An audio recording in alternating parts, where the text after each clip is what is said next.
ए की जो प्लेस होती है वो 1 नंबर पर है और बी की जो प्लेस होती है वो 2 नंबर होती है। सी होता है 3 नंबर पर और डी आता है 4 नंबर पर। ई आता है 5 नंबर पर। अगर इसको ऐसे कर दिया जाए तो ये आपको 5 यहाँ पर दिख जाएगा। और एफ होता है आपका 6 नंबर पर। अगर इसको ऐसे जोड़ दिया जाए तो आपको ये उल्टा 6 दिखने लग जाएगा। तो इस प्रकार से आपको याद रखना है। जी होता है 7 नंबर पर। ये देखिए आपको इस प्रकार से इसको जोड़ देते हैं तो यहाँ पर आपको 7 दिख जाएगा। एच होता है आपका 8 नंबर पर। अगर इसको यहाँ से मिला दिया जाए तो ये आपको बॉक्स टाइप में दिखने लगेगा और 8 के रूप में ही दिखने लगेगा। आई जो होता है वो आपका 9 नंबर पर होता है। इसको यहाँ से अगर जोड़ दिया जाए इस प्रकार से तो ये 9 आपको दिखने लगेगा। और जे की जो प्लेस होती है वो 10 नंबर की होती है। के आता है आपका 11 नंबर पर। एल आता है आपका 12 नंबर पर।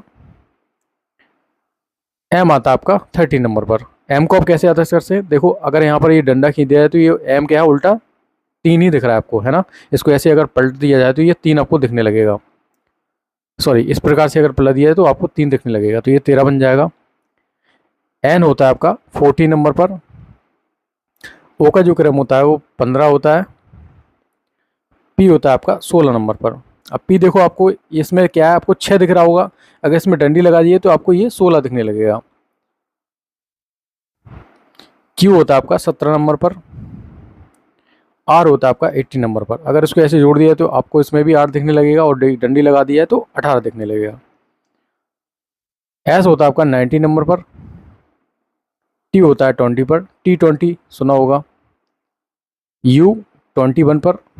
वी 22। देखो इसमें 2 डंडी दे रखी है तो ये इसको आप ऐसे याद कर सकते हैं 22 पर। डब्ल्यू होता है आपका 23 पर। इसमें भी आपको 3 दिख रहा होगा। अगर उसमें इसको ऐसे ऐसे घुमा देता हूँ, सॉरी, इसको अगर एंटी क्लॉकवाइज रोटेट कर देंगे तो ये 3 दिखने लगेगा और आपको हो जाएगा 23। तो आप ऐसे याद कर सकते हैं। एक्स होता है आपका 24 पर। एक्स में देखो 4 डंडी दे रखी हैं, इसलिए आप उसको याद कर सकते हैं कि एक्स होता है 24 पर। वाई होता है आपका 25 पर। जेड होता है आपका 26 पर। तो ये हमने प्लेसेस को आपको याद करना बहुत ज़रूरी है, इसके बिना आप रीजन को सॉल्व नहीं कर सकते हैं।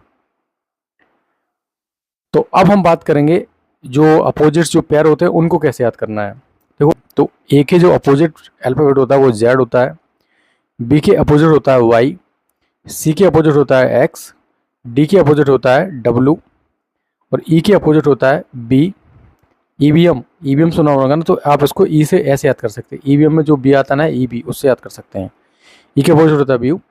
और एफ के अपोजिट होता है यू।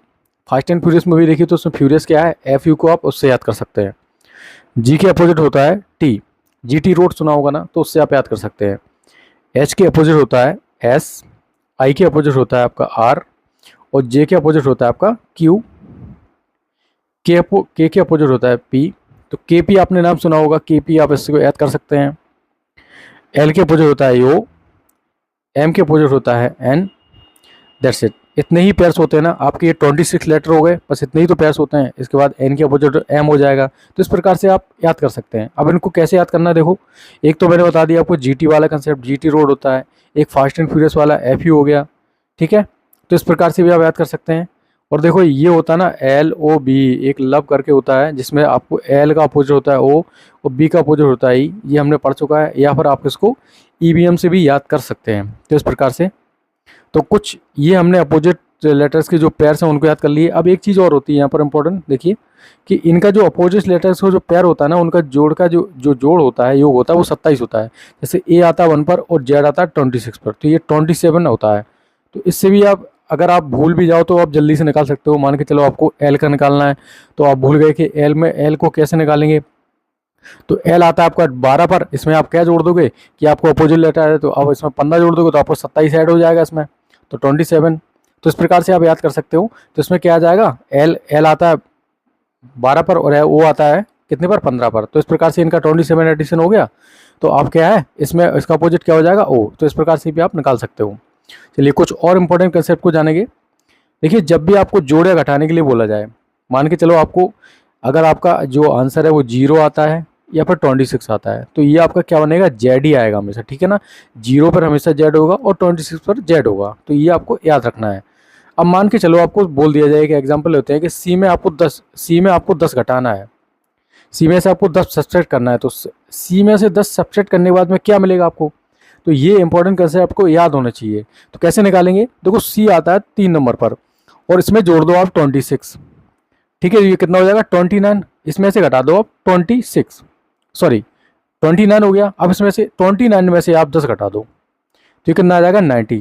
तो आपको कौन सा अक्षर मिलने वाला है, एस, 90 पर आता है एस, तो इस प्रकार से आपको एस मिल जाएगा। तो ये कंसेप्ट आपको याद रखना है कि सी आता है भाई 3 नंबर पर, अब आप इसमें से 10 घटाने लग जाओगे तो आप मतलब अल्फाबेट को पीछे से रिवर्स में पढ़ोगे, आपसे गलती भी हो सकती है। तो इस प्रकार से आप इस कंसेप्ट को याद करके आसानी से अपने क्वेश्चन को सॉल्व कर पाएंगे, है ना। तो ये कंसेप्ट याद करने बहुत जरूरी है। अब इसी प्रकार से मान के चलो, आपको एग्जाम्पल लेते हैं एक और, आपको बोल दिया जाए कि एस में आपको 20 को ऐड करना है, एस में आपको 20 को ऐड करना है, तो बताइए कौन सा अल्फाबेट आएगा। भाई एस का जो नंबर होता है वो 90 होता है और 20 इसमें ऐड करना है, तो कितना आ जाएगा, ये आ जाएगा 39। तो इसमें से क्या कर दो आप 26 को सब्सट्रैक्ट कर दो, तो ये कितना आ जाएगा 13, 13 पर आके आता है आपका एम आता है। तो इस प्रकार से ये वाला कंसेप्ट भी आपको याद रखना है, ठीक है। तो इस प्रकार से कुछ आपको कंसेप्ट क्या है बिल्कुल याद रखने हैं, जिससे आप क्वेश्चन को आसानी से याद कर पाएँ। तो हमने क्या क्या इंपॉर्टेंट सीखा, आपको इंपॉर्टेंट एक चीज़ और बता देता हूँ, कुछ इंपॉर्टेंट पॉइंट्स, आपको इम्पॉर्टेंट पॉइंट्स को नोट डाउन करके रखना है। कैसे, एक तो होता है एजोटी, एजोटी को आप याद कर लीजिए, ये आता है 5 पर, ये 10 पर आता है, ओ आता है 15 पर, टी आता है 20 पर, बाई आता है 25 पर। तो ये आपको एक ट्रिक याद रखनी है, ठीक है। तो इस प्रकार से आप इसको याद कर सकते हैं। और क्या होना है, जो अपोजिट जो पेयर्स होते हैं, अपोजिट जो पेयर्स होते हैं उनका योग हमेशा कितना आता है 27 आता है, ये आपको याद रखना है। तो ये कुछ पॉइंट्स आपको याद रखने हैं, जिससे आप आसानी से इनको याद कर सकते हैं। बाकी आपको अगर वीडियो पसंद आया तो इस क्लास को सब्सक्राइब और ज़्यादा से ज़्यादा शेयर करो और बने रहिए इस चैनल को, एग्जाम मॉक को आप सब्सक्राइब कर सकते हो, जिससे आपको डेली बेसिस पर वीडियो मिलती रहेंगी। And thank you for watching, have a nice day.